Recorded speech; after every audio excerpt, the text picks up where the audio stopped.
Ich lade euch jetzt alle ein, am Lagerfeuer hier zu sein.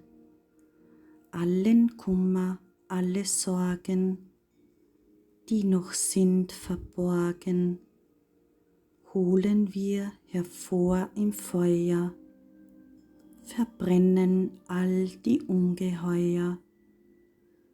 Sieh all die Schatten, die noch sind, die gefangen hielten dich als Kind. So viel gehört nicht zu dir,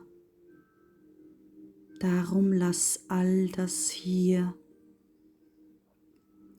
Das Kind in dir hat so viel Licht, hier zeigt sich dir dein wahres Gesicht. So darfst du nun sein, in diesem hellen Schein. So öffne jetzt dein Herz, lass raus den ganzen Schmerz. Sieh ihn an und lass ihn los, dein Herz wird weit und riesengroß.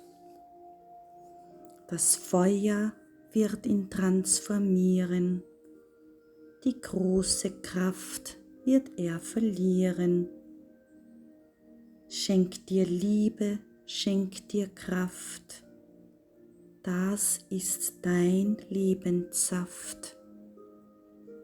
Bleib noch eine Weile hier, am Feuer tanze noch mit mir. Freude breitet sich jetzt aus, du holst die Liebe zu dir nach Haus.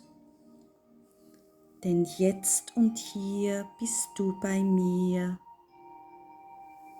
im Feuer der Transformation ist Klarheit dafür dein Lohn.